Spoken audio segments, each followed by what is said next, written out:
Ačiū, kad prisijungėt 4. kartą. Jeigu čia yra pirma paskaita, kurią žiūrite iš šitų 5 paskaitų ciklo, tai rekomenduočiau, jeigu norit patirti didžiausią naudą, pradėti nuo pirmos. Nes jos nėra teorinės, jos yra praktinės ir visoms reikalingas įsitraukimas, tam tikras veiksmas. Kiekvienos paskaitos pabaigoje pateikiu 5 pasiūlymus, iš kurių siūlau pasirinkti vieną, jį įgyvendinti ir jau kitą epizodą žiūrėti išbandžius tą pasiūlymą. Kaip praeitą kartą pasiūlymai buvo tokie.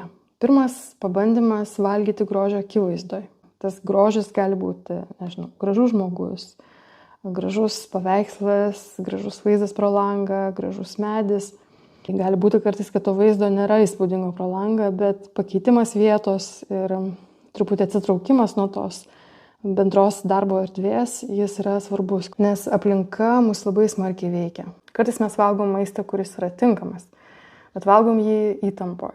Galbūt yra kalbos aplink mus nelabai malonios, apkalbos, intrigos, galbūt sprendžiami darbo klausimai, kurie galėtų būti sprendžiami darbo metu, bet pertrauka, kurios metu mes valgom, galbūt net jeigu netrunka 20 ar 30 minučių, gal mes galim rasti būdą pavalgyti ramioj aplinkoj, ten, kur bent toms akimirkoms mes turim proto ramybę, kai valgom.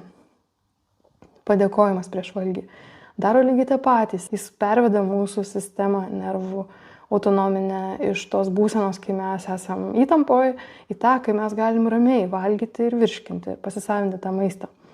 Tai dėkoti galim priklausomai nuo savo pasaulėžiūros. Galim dėkoti Dievui. Daugybė žmonių pasaulyje įvairiausiamis kalbomis tą daro prieš kiekvieną maistą. Galim dėkoti žmonėms, kurių dėka tą maistą turim.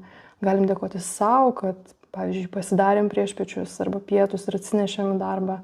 Galim dėkoti mikroorganizmams, kurie mums padės suvirškinti šitą maistą. Žodžiu, visada, kai norėsim, rasim kam padėkoti. Dėkingumas yra viena iš paprasčiausių ir pigiausių priemonių, jeigu mes norim save truputį nuraminti. Sėdimą darbą keisti stovimu ne visiems yra galimybių, ne visiems ir norisi. Aišku, jeigu jūs priimate pacientus, gali būti sudėtinga, jeigu jūs, tarkim, stovite, o pacientas sėdi, tai jūs tarsi iš aukšto su juo kalbat arba su ją. Arba, pavyzdžiui, yra medikų darbo sričių, kur apskritai sėdėjimas būtų labai didelė prabanga. Bet jeigu yra tokia situacija, kad jūs visą dieną sėdite, bet turite galimybę dirbti ir stovėdami, tai galima būtų ją išbandyti ir tiesiog pažiūrėti, kaip keičiasi savijauta. Dirbantis namie žmonės, kartais dirbantis biuruose, tai dar naudoja tokias pusiausvyros lentas, ant kurios stovint dar reikia pusiausvyrą laikyti. Kas yra pastebėta, kad toks pusiausvyros pratimų darymas, padedantis kūnui išlaikyti pusiausvyrą, jis padeda ir psichologinę pusiausvyrą išlaikyti. Galbūt kas nors pagalvojot, kokį hobį vaikystės norėtumėt atgaivinti. Apie hobius kalbėsim dar šiandien paskaitoj, tai dabar neišsiplėsiu. Ir dar vienas pasiūlymas, likus 2 valandoms iki miego, namuose prigesinti šviesas ir ekranus. Galbūt pabandėt ir pamatėt, kad išjungti ekranus gali būti sunkiau negu perjungti šviesas į blankesnes. Tai čia yra tokia gudrybė. Tai apie ją pakalbėsim kitą kartą. Stanfordas yra vienas garsiausių pasaulio universitetų ir šio universiteto psichiatrijos departamentas siūlo medikams, jau dirbantiems medikams, kvalifikacijos tokius kelimo mokymus, kurie vadinasi Compassion Cultivation Training. Tai yra atjautos ugdymo mokymai. Tai yra patentuoti mokymai. Jų kaina yra apie $1,500, vyksta 8 savaitės. Susitinka medikai ir psichologai gali taip pat dalyvauti šituose mokymuose su kursų vedėja daktarė Diana Adams, 1 kartą per savaitę, 2 valandoms. Ir ten vyksta paskaita, diskusija ir praktinis taikymas to, ko jie mokosi. Ir kasdienė meditacija. Tai galėtumėm paklausti, kodėl reikia dabar medikams mokytis atjautos, ugdyti atjautą. Tai negi jau medikai ir psichologai neparodė vien to, kad jie pasirinko tokį darbą, kad jie turi atjautą. Ne apie tai šitas kursas yra, jo tikslas yra padėti patiems medikams ir psichologams. Tai yra nukreipta būtent į tai, apie ką kalbėjom pirmoje paskaitoj, apie atsisukimą į save ir matymą savęs kaip vertos atjautos, kaip svarbiausio žmogaus. Medituojant, man artimiausias yra vipasanos metodas, pabaigus meditaciją, yra tokia metos praktika, kai tu linki laimės, linki taikos ir išsilaisvinimo. Ir linkėti pradedi nuo savęs. Pirmiausiai savo linki. Tada nuo savęs eini prie artimiausių žmonių, tada nuo artimiausių žmonių eini prie jau tolimesnių ir taip eini, kol apimi visas gyvas būtybės, matomas ir nematomas.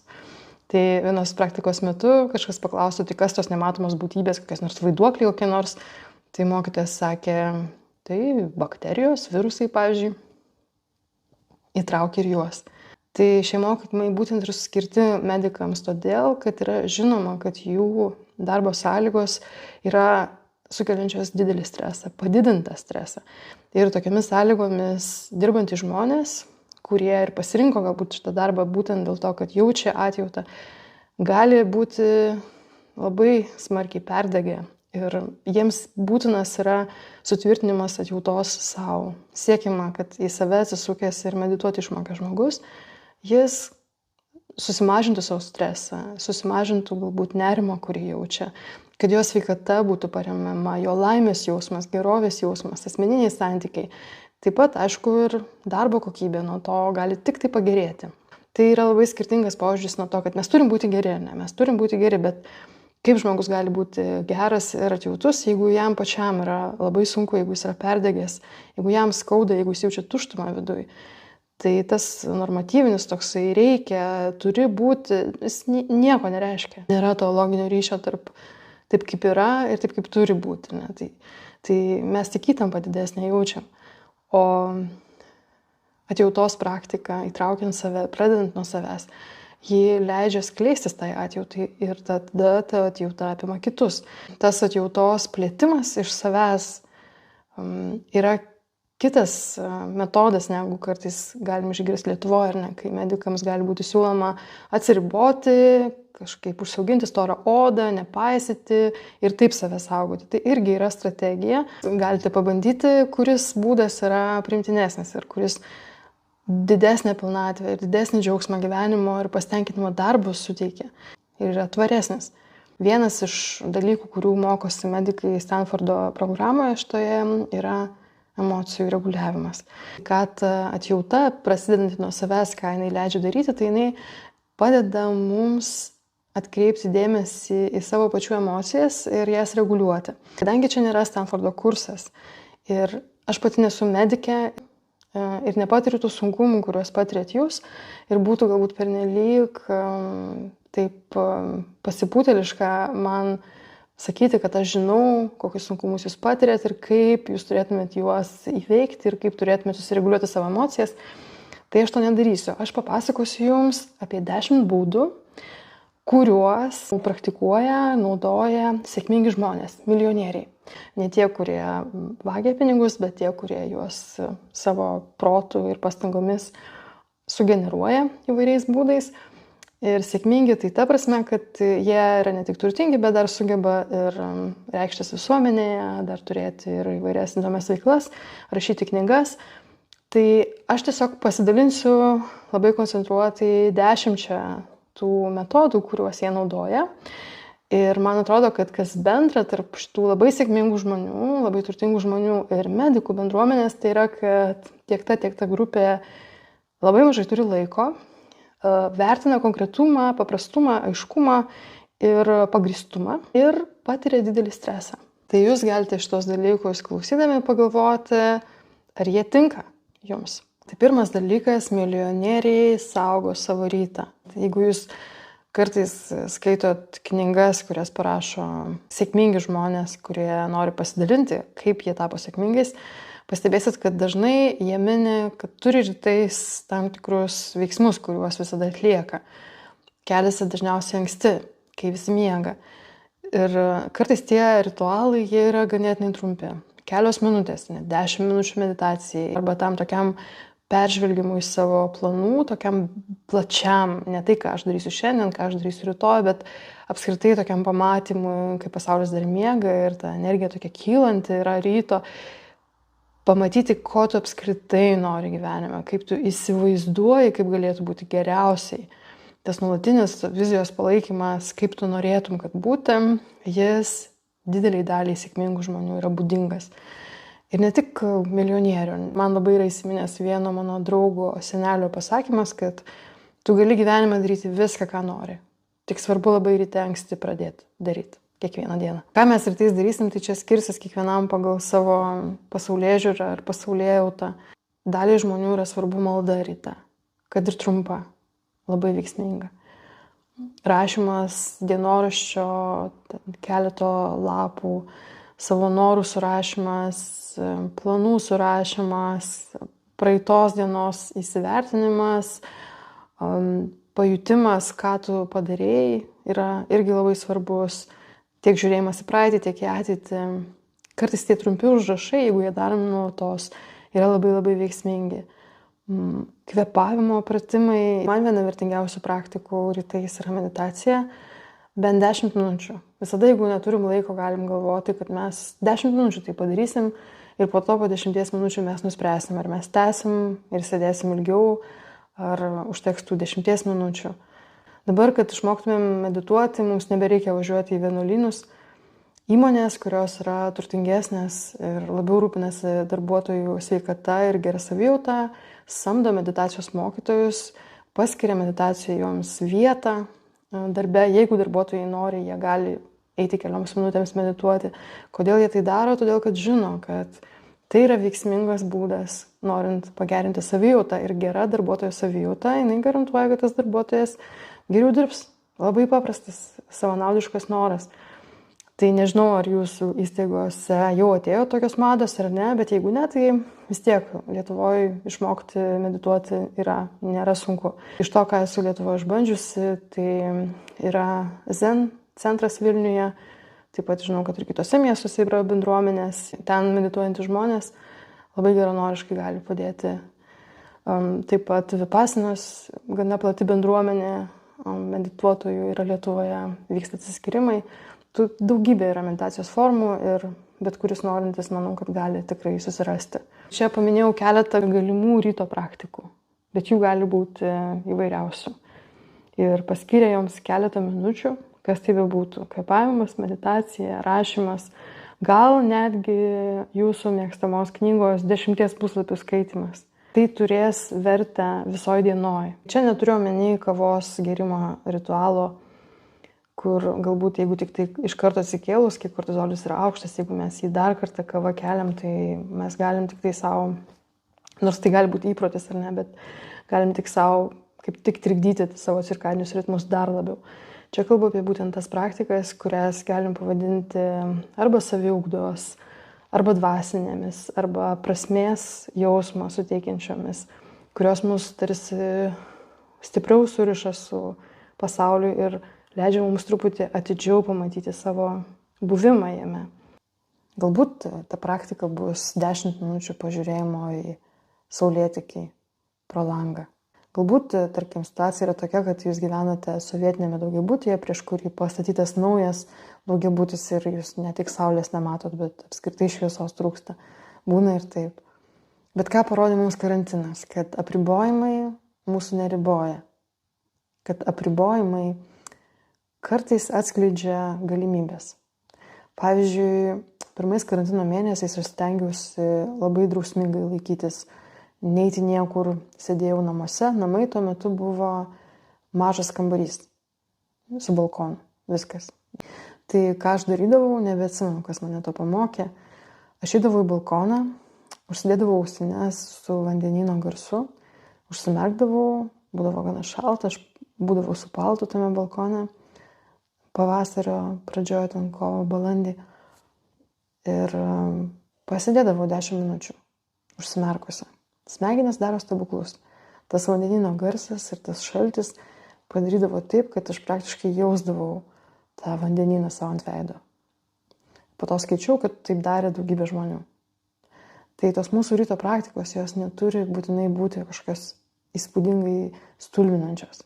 Jos gali būti labai mažos, labai apribotos, bet labai mus praturtinančios. Antras dalykas, ką daro sėkmingi žmonės, Jie moka pakeisti išmoktas reakcijas į naudingesnės. Dauguma mūsų reakcijų yra automatinės. Kažkada mes kažkaip sureagavom į ką nors ir po to reaguojam taip. Ir kartais netgi manom, kad čia yra mūsų asmenybės bruožas. Ir mes mėgstam sakyti, aš esu toks žmogus, kuris taip ir taip daro. Tai mes tiesiog patvirtinam, kad mes kažkas mumise automatika kažkokia įsijungus ir mes va taip reaguojam. Mokėjimas emocijas sureguliuoti, jisai neįmanomas be sąmoningo pamatymo tų emocijų. Ir tą padaryti Lietuvoje yra galbūt net sunkiau negu kai kuriuose kitose šalyse. Tikimasi, kad suaugę žmonės mokės susireguliuoti emocijas. Vaikai savo emocijų susireguliuoti nemoka ir jie reguliuojasi pagal šalia esančius suaugusius. Bet kaip Lietuvoje vaikai gali išmokti susireguliuoti tas emocijas, kai didelė dalis suaugusiųjų to nemoka daryti, man yra visiška paslaptis. Pažiūrėjus 20 amžiaus istoriją Lietuvos, sunku rasti tą laiką, kada tas būtų galėję įvykti, ne? Kada būtų buvęs laikas, kada žmonės tiesiog būtų galėję gyventi ir mokytis būti su savo emocijomis. Buvo nuolatiniai perversmai, nuolatiniai arba karas, okupacija, holokaustas, tremtis. Viskas vyksta karta po kartos, neturi nei vietos, nei laiko išjausti visko. Ne? Visą laiką reikia išgyvenus tas vienas traumas, po to reikia dabar kitas jau išgyventi. Ir čia turiu tokią nuostabią knygą, nežinau, ar matosi, Lemtingi metai Tomo Balkelio. Tai yra apie laiką Lietuvoje nuo 14 iki 23 metų. Tai šiandien gyvenantiems žmonėms tai yra visiškai nežinomas laikas, apie kurį mes turim tokį labai tokį šablonišką įsivaizdavimą, nepriklausomybės karai, koks smurto lygis Lietuvoje tuo metu.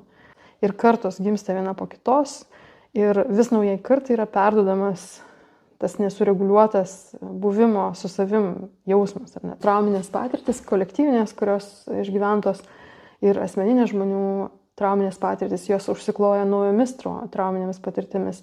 Ir tas tęsiasi ir tęsiasi ir tęsiasi. Ir kartais atrodo, kad emocijų raiška Lietuvoje du režimus turi. Arba žmogus visiškai slopina savo emocijas, kartais alkoholiu, kartais įvairiais kitais mechanizmais ir labai laiko savy viską. Arba yra visiškai nereguliuojantis savo emocijų žmogus, kuris tiesiog lieja savo emocijas ant kitų. Tai, tarkim, gali pasireikšti kaip smurtas darbo vietoje arba emocinis smurtas artimų žmonių vienas prieš kitą. Tai šiandien pacientai, kurie ateina pas medikus gydytis fizinių negalavimų, negali surišti tiesiogiai to, ar nesu ten prieš 100 ar ten daugiau vykusiomis traumomis visuomenėje. Tačiau negali surišti tik dėl to, kad pernelyg mažai yra tyrinėjimų ir pernelyg mažai bandymų suprasti kolektyvinių traumų mechanizmus. Tai ką mes galime padaryti? Mes galime mokytis stebėti savo emocijas. Dabar mes esame ta karta, kurie gyvenam dabar Lietuvoje, kurie galim bandyti sąmoningai pamatyti savo emocijas, pamatyti savo reakcijas, pagalvoti, iš kur jos ateina. Ir jeigu norim, pabandyti jas pakeisti naujomis, naudingesnėmis. Reakcijas mes galim pasirinkti taip, kaip renkamės rūbus spintoje.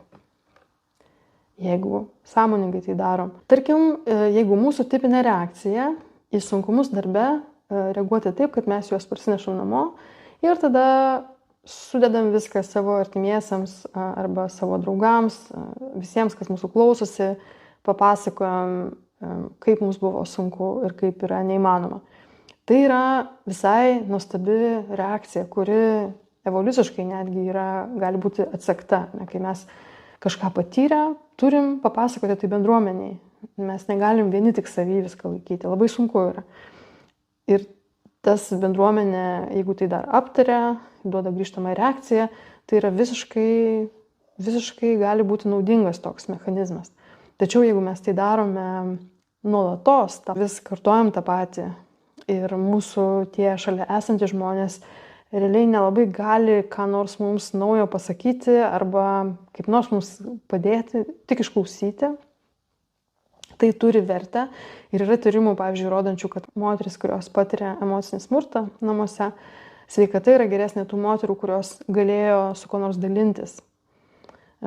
informaciją apie tai, o negu tų, kurios vienos viską turėjo iškęsti. Tai vertė to yra.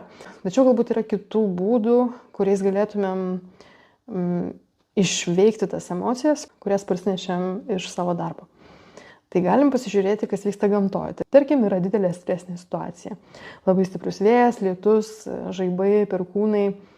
Ką daro žmogus? Mes tiesiog bandom bėgti, slepiamės nuo tokio didžiulio gamtinio streso, arba bandom kažkaip įsirešti ir atsilaikyti prieš tą vėją.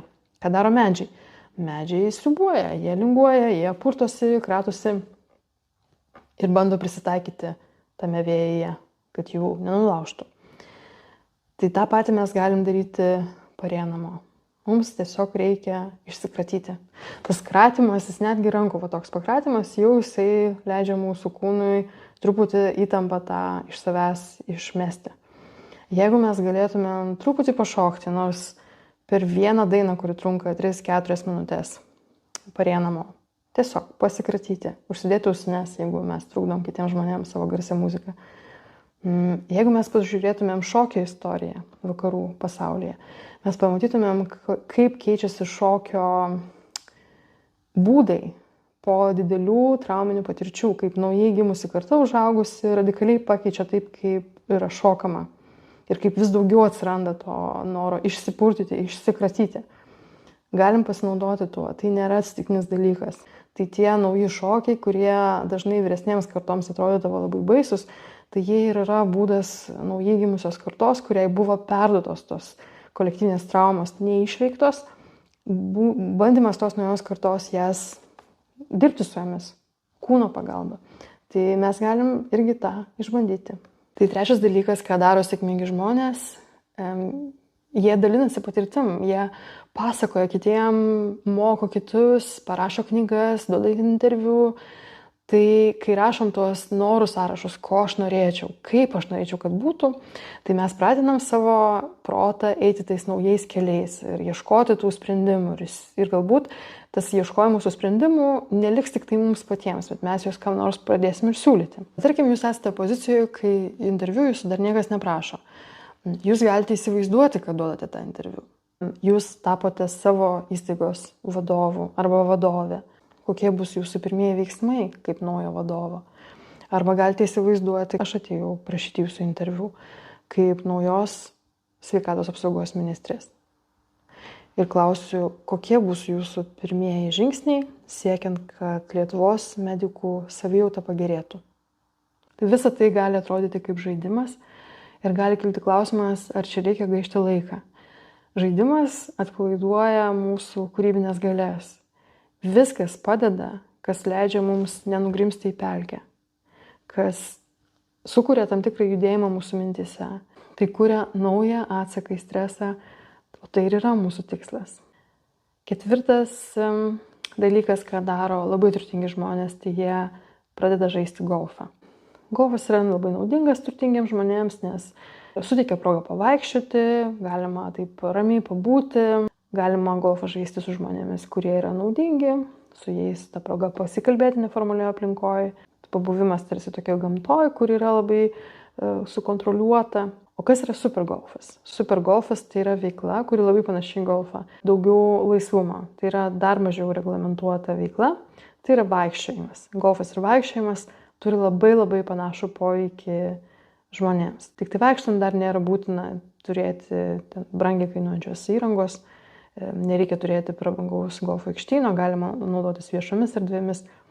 Ir taip pat nėra būtina prisikviesti ten tų naudingų žmonių, gali ir vienas vaikščioti. Tai šios abi veiklos jos duoda žmonėms geresnę širdies ir kraujagyslių sveikatą, kalorijų išdeginama panašiai, žaidžiant golfą 200-300, o vaikštant gali ir 400. Taip pat mobilumas didėja, mažėja stresas, tiek žaidžiant golfą, tiek vaikštant, skiriasi endorfinai. Kas dar labai svarbu, vaikščiojimo metu, ir čia visiškai nesvarbu, ar vaikštoma šiaip savo, ar vaikštoma žaidžiant golfą, mūsų nerimas, jeigu jį patiriam, mažėja. Ir vienas iš paaiškinimų, kodėl jis mažėja, yra evoliucinis. Mūsų smegenys gauna vaizdų srautą, kai mes judam. Net jeigu mes, tarkim, žiūrim tik į priekį, mes vis tiek šone dar matom periferinių matymų aplinką. Mūsų smegenys pradeda suprasti, kur jos yra. mato, kaip daiktai yra toli nuo mūsų, tada priartėja, tada lieka už mūsų, atsiranda suvokimas, kad dalykai yra nuspėjami, kad jie yra kontroliuojami, saugumo jausmas sustiprėja, pats judėjimas ir tas regimos informacijos srautas perveda mūsų autonominę sistemą iš simpatinės į parasimpatinę. Taip pat hipokampas, mūsų smegenų dalis, kuri yra susijusi su atmintim, mokymosi, bet taip pat ir nuotaikos ir emocijų reguliavimu, irgi yra veikiama vaikščiojimo. Kas vyksta, kai mes patiriam labai didelį stresą, kai patiriam traumą, ypač vaikystėje. Mūsų hipokampas, jo struktūra gali keistis ir jis gali susitraukti. Tai vaikščiojimas yra puikiai priemonė hipokampui auginti. Tai galioja ne tik tai jauniems žmonėms, tai galioja bet kokio amžiaus žmonėms. Tik sėkmingi ir turtingi žmonės labai dažnai turi asmeninį trenerį, todėl kad jie žino, kad raumenys kuria viltį. Kai mokiausi mokykloje, tai mes žinojom tik tai hormonus, kaip tokias cheminės medžiagas, kurios veikia kaip signalai, išskiriamos į kraują ir vieni organai gali paveikti net labai toli esančius organus. Dabar tokia auganti tyrimų sritis yra kitos medžiagos, kurios irgi yra signalinės. Tai viena tų medžiagų grupių yra miokinai. Jos gamina skeleto raumenis ir išskiria į kraujotaką, kai mes patiriam fizinį krūvį. Jie yra svarbus reguliuojant fiziologinius procesus, imuninę reakciją taip pat ir veikia ir psichinę sveikatą. Jie yra svarbus reguliuojant nuotaiką, taip pat reakciją į stresą. Tai dėl to jie yra vadinami vilties molekulėmis. Man visada atrodė, kad, tarkim, pavyzdžiui, svarsčių kilnojimas tai yra toks nuobodus darbas vykstantis sporto salėse. Žmonės tai daro siekdami kažkokių labai keistų tikslų. Tačiau aš pakeičiau savo nuomonę. Kuo daugiau aš skaitau apie miokinus ir kuo daugiau žinau apie tai, kad moterims apskritai auginti raumenų masę svarbu pradėti kuo anksčiau, nes mes nykstam. Mūsų raumenys nyksta. Taip yra. Tai tuo man patrauklesni atrodo tie svarsčiai ir svareliai. Labai rekomenduoju ir jums, jeigu jūs dar netradot svarsčių kilnojimo, šitie svareliai sveria kilogramą. Tik kilogramą.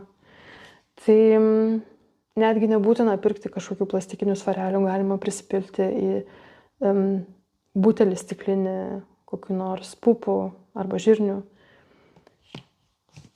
Jie daro stebuklus. Ir pradėti galima bet kada, niekada nevėlu. Aš Instagrame seku porą moterų, kurios pradėjo tuos svarelius kilnoti būdamos 90. Per metus jų kūnas labai pasikeitė. Kūnas, būdamas bet kokio amžiaus, kol jis gyvas, jis tik ir laukia, kad mes ką nors dėl jo gero padarytumėm ir jis mums šimteriopai grąžina gerą savijautą. Sėkmingi žmonės siekia darbo ir gyvenimo pusiausvyros. Kodėl aš darbą skiriu nuo gyvenimo? Daliai medikų darbas ir yra gyvenimas ir tai beveik neišvengiama, jeigu darbo valandos yra tokios. Apima beveik visą tą laiką, kai žmogus nemiega. Būna ir taip. Nepaisant to, vis tiek yra svarbu, o gal net medikams ir svarbiau, išlaikyti dar dalį savo gyvenimo, kuri nebūtų darbas. Ir mes turim pusiausvyrą tarp darbo ir gyvenimo. Galim patikrinti labai paprastų eksperimentų. Reikia įsivaizduoti, kad šiandien buvo paskutinė jūsų darbo diena ir rytoj jūs išeinat į pensiją. Koks jausmas jūs apima? Ir ką jūs ketinat veikti pirmą savaitę? Jeigu pagalvojus apie tai jūs apima nerimas, tai yra visai normalu, nes darbas daliai mūsų yra labai svarbi, mūsų tapatybės dalis. Mums yra svarbu žinoti, kad mes esame vertingi ir reikalingi. Ir darbas suteikia mums tą žinojimą kartais. Tačiau tas kartu gali rodyti, kad mums pats laikas pagalvoti apie veiklas, kurios nebūtų mūsų darbas. Būtų šalia to, ką mes darom. Galbūt iš tų savo laisvalaikio pomėgių, kurios prisiminėte iš vaikystės, yra tokių, kuriuos norėtumėte tęsti. Labai didelė dalis medikų yra baigę muzikos mokyklas. Bet didelė dalis medikų netęsia muzikavimo. Dėl to, kad laiko neturi, daliai žmonių yra tai susijęs su blogomis patirtimis, su tam tikra represinė muzikos mokymo metodika, kurią dalis yra žmonių patyrę. Tačiau galbūt dabar galima pasiimti instrumentą, arba tą, arba kitą. Galbūt apie tai galvoja ir keletas jūsų kolegų, ir galbūt galima skyriuje suformuoti styginių kvartetą, pavyzdžiui. Noriu parodyti jums smuiką. Groti smuiku taip labai, kad mokėčiau, tai tikrai nemoku. Bet aš pradėjau mokytis jo groti, man buvo virš 30 jau, nes labai norėjau. Gavau smuiką labai gerą. Įdomus dalykai atsitiko. Aš sutikau nuostabią mokytoją, kuri norėjo dirbti su suaugusiu žmogum. Jai tiesiog įdomu buvo dirbti su žmogum, kuris neturi duomenų ir tikrai niekada gyvenime nepasieks ten kažkokių rezultatų. Jai buvo kaip pedagogė įdomu, kokį rezultatą galima pasiekti su tokiu žmogum. Tai man labai pasisekė. Ir ką aš pastebėjau, tuo metu dirbau darbą, kuris man kėlė didžiulį stresą. Jis buvo man labai brangus tas darbas, bet kartu kėlė labai didelį stresą. Man kartais atrodydavo jau, kad visiškai griūva viskas, visos sistemos griūva, niekas čia neveikia, viskas blogai. Ir įdomus dalykas atsitikdavo, kai aš ateidavau į pamoką, ateidavau po darbo. Užtekdavo keleto minučių pamokoj, kai staiga man tas jausmas apokalipsės išnykdavo. Ten nervindavausi, jaudindavausi, man labai nepatikdavo, kad man nepavyksta pagroti taip, kaip aš noriu. Bet mano galva tarsi visiškai išskaidrėdavo. Kodėl tas atsitinka? Todėl, kad įsijungia kitos smegenų dalys. Visų pirma, vien dėl to, kad čia yra visai kita informacija, čia yra garsai, veikia kitos juslės, rankos veikia. Įsijungia smegenų dalys, kurios visiškai buvo nenaudojamos. Ir tos, kurias aš naudoju darbe, jos ilsisi. Tai atsiranda visai kitos patirtis. Tai bet koks jūsų susidomėjimas, kuris ar ateina iš jaunystės, o galbūt dabar kaip tik jūs visai atrandat dalykus, kurie jums niekada nebuvo įdomus, bet dabar jūs pradeda dominti Lietuvos istorija, archeologija, keramika, bet kas, miško maudynės, bet kas tik nors truputį atrodo jums įdomu, arba apie ką jūs galite pagalvoti, jeigu nebūčiau medikė, gal visai norėčiau tą ir tą daryti.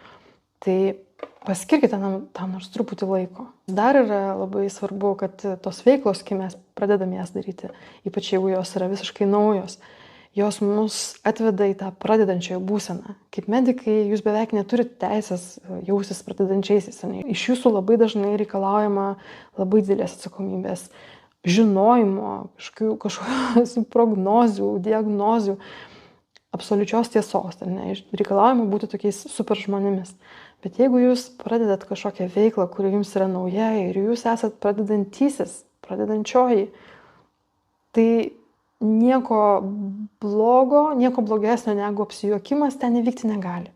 Tarkim, pradėjusi groti smuiku, turėjau laikyti metų pabaigoje egzaminą kartu su vaikais, kuriems buvo 6-7 metai. Atėjo jų tėvai į tą egzaminą. Aišku, kad jiems juokinga, aišku, kad jie mane fotografuoja ir galvoja, šitą ką čia daro. Tas apsijuokimas, kai jisai nėra gyvybės ir mirties klausimas, savo susikūrimas situacijų, kai gali apsijuokti, jis irgi suteikia galimybę naujam atsakui į stresą. Yra tikimybė, kad smegenys pamačiusios, kad gali taip įvykti, gali žmogus apsijuokti, bet nieko tokio baisaus neįvyko. Tai ir kitose situacijose jos nestums mūsų taip smarkiai į didelį nerimą arba į didelį susikaustimą, bijojimą kažką daryti. Tai jeigu turit kažkokį instrumentą, kuris dulka dabar jūsų lentynose, gal šiandien išsitrauksit arba išbandysite, ar pianinas vis dar suderintas, o gal pasikviesit derintoją, o gal pradėsit piešti arba sodinti augalus, mokytis naujos kalbos. Tinka viskas, absoliučiai viskas. 7 dalykas. Kiek matau, įtakingų ir sėkmingų žmonių yra daug daugiau Instagrame negu Facebook'e. Lietuvoje Facebookas yra labai populiarus. Į Facebooką daugelis žmonių, aišku, priklauso čia koks žmonių ratas, bet į Facebooką daug kas einam pasipiktinti ir išreikšti savo kritiką ir truputį kandžiai kažką pasakyti. O Instagramas to daryti neleidžia. Niekam ten neįdomu tie pasipiktinimai. Jau seniai pastebėjau, kad mano didžiąją dalį Instagramo žmonių, kuriuos seku, sudaro būtent medikai. Tai prasidėjo karantino metu, tiesiog buvo įdomu, ką medikai veikia, kaip jie jaučiasi. Po to dalis medikų yra tie, kurie Instagramą naudoja dalinimuisi informaciją, sveikatos edukacijai. Daugiausia seku Instagrame anglakalbius medikus. Jie dirba įvairiose srityse. Seku keletą medikų, kurie tokia gana aštrią kritiką išsako, kritikuodami dabartinę sveikatos apsaugos sistemą egzistuojančią jų šalyje. O dalis medikų tiesiog kūrė gerą komediją. Bet ta komedija, jos tikslas nėra pasišaipyti iš ko nors, jie tiesiog rodo, kokiamis sąlygomis dirba medikai. Ir, pavyzdžiui, kaip slaugytojas Džonas, kuris dabar gal turi milijoną sekėjų, jį žiūri daug medikų. Daug medikų komentaruose sako, kad šitie filmukai padeda jiems išgyventi ir ištverti sunkes dienas jų darbuose. Tai aš nebūtinai siūlau eiti žiūrėti tų medikų. Socialiniai tinklai sekina, jeigu esi tik žiūrėtojas. Kai pasidarai kūrėjas, kai pradedi pats kurti, tai buvimas tinkluose jisai gali pakrauti. Galbūt jūs irgi turite kūrybinį talentą, kurį galėsite panaudoti Instagrame. Tai gali tapti naujų jūsų pomėgių. Milijonieriai labai dažnai turi augalinius virtuvės šefus, kurie daro jiems augalinius patiekalus. Kita grupė žmonių, kurią seku Instagrame, tai ir yra tie vadinami garsenybių šefai. Tai jeigu pažiūrėtumėm, ką jie gamina savo toms garsenybėms, tai yra augaliniai patiekalai, kartais labai paprasti, lygiai taip pat kaip tie garsenybės dabar vaikšto basi per žolę, užsimetę drobinį maišelį ant peties. Tų augalinių virėjų tikslas yra lepinti milijonierių žarnyno bakterijas augaliniu maistu. Tai apie ką ir kalbėjom praeitose paskaitose, tą padaryti nėra taip labai sudėtinga ir nėra taip labai brangu. Reikia žinoti keletą principų. Augalinis maistas gali būti maistingas, įvairus, spalvingas. Kodėl tą darom? Todėl, kad mūsų antrosios smegenys, tai yra enterinė nervų sistema, kuri yra mūsų virškinamajame trakte, ji yra be galo svarbi mūsų psichiniai sveikatai. Nuo jos daug kas priklauso, o tai, kaip ji veikia, priklauso nuo žarnyno bakterijų. O kokia žarnynų bakterijų įvairovė ir kokia tos įvairovės pusiausvyra mumise yra, labai priklauso nuo to, kiek mūsų maistas turi ląstelienos. Jeigu šiandien jūs negalite turėti pasaulinio garso šefo kaip virėjo savo virtuviai, vis tiek jūs galite turėti tokį maistą, kurį šiandien valgo milijonieriai ant savo stalo. Arba savo maisto dėžutėje, kurią nusinešti į darbą. Tam, kaip mūsų nervų sistema veikia ir koks yra kuriamas atsakas stresui, labai priklauso ir ar mūsų kūne pakanka vitamino D, vitamino B12 ir vitamino B9. Su B9 tai labai svarbu prisiminti, kad kai kurie iš mūsų turime genų mutacijas, kurios mums neleidžia pasisavinti tam tikros formos folinės rūgšties, kuri pastebėjau, kad dažnai yra parduodama vaistinėse. Man atrodo, kad jinai yra ir pigiausia.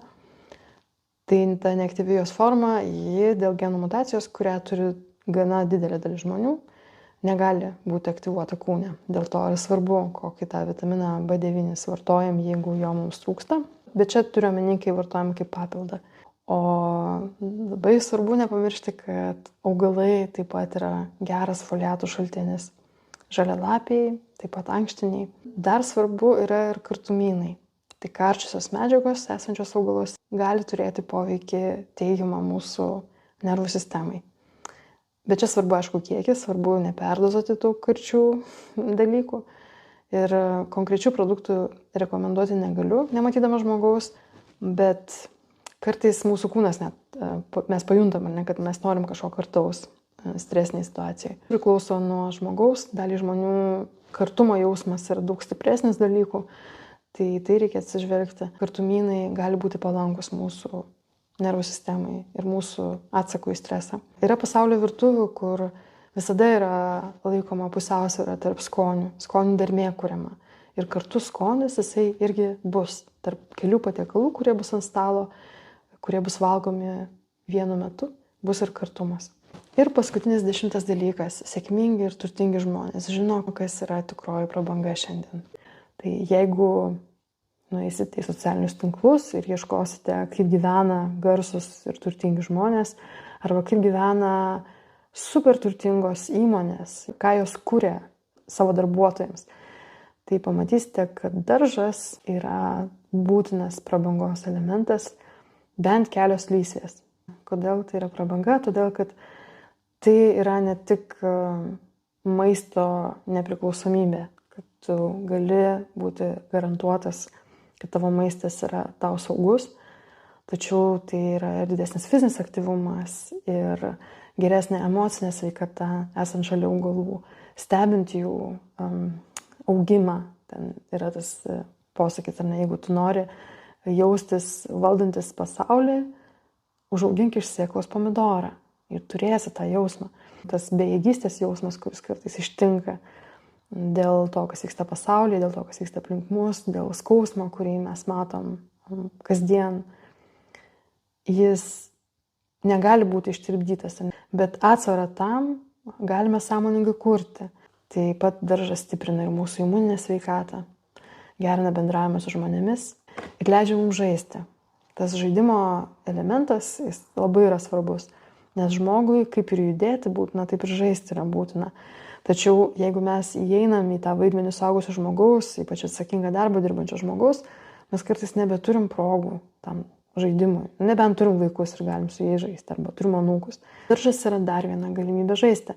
Ir tą žinodamos, kai kurios įmonės, tos labai stambios, labai garsios, labai prabangios įmonės, suteikia savo darbuotojams galimybę šalia įmonės turėti bent keletą lysvių, kur darbuotojas gali pasisodinti augalą, gali stebėti jį, gali pasodinti, ką jis nori, gali rožę sodinti, gali ropę sodinti. Jie mato, kad tai suteikia tokią atokvėpio galimybę žmogui. Jis gali išeiti iš savo biuro, iš savo darbo vietos akimirkai, tik tai, ar ne, į savo tą daržą nedidelį prie įmonės ir pabūti ten tas kelias akimirkas. Ir tos kelios akimirkos padeda jam reguliuoti jo emocijas.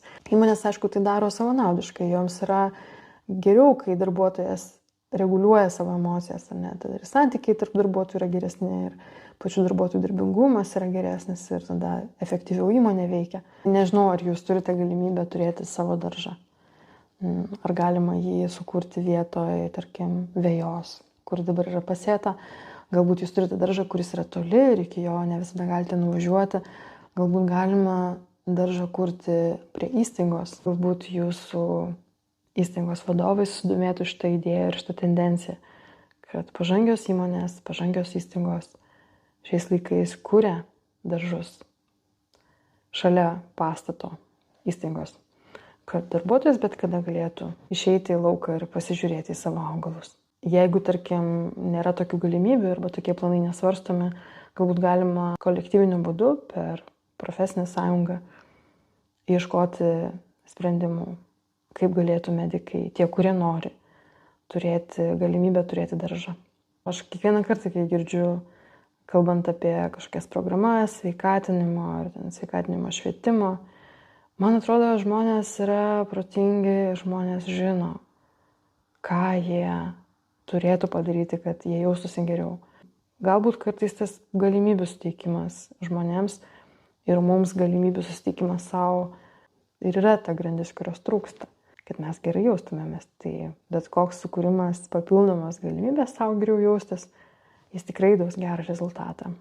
Tai tokie buvo 10 dalykų, kuriuos daro turtingi ir sėkmingi žmonės, kurie, manau, kad tinka ir medikams.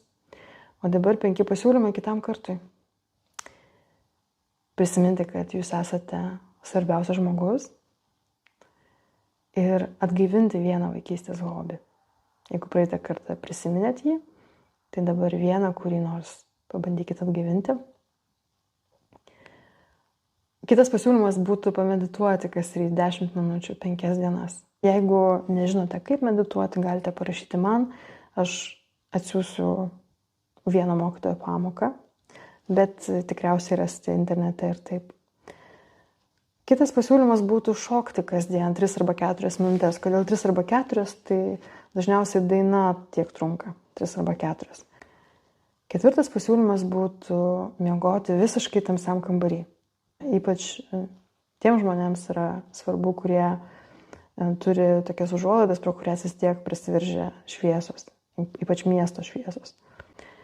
Ir 5 pasiūlymas būtų pasisėti daržovių. Net jeigu šiuo metu neturite jokio daržo ir neplanuojate jokio daržo turėti, net jeigu pasėsite 1 arba 2 sėklas, bet kokias, gali būti žirniai, pupos, bet koks. Nebūtina net eiti į sėklų parduotuvę, galite daryti savo virtuvinę spintelę ir pažiūrėti, kokiu ten sėklų yra.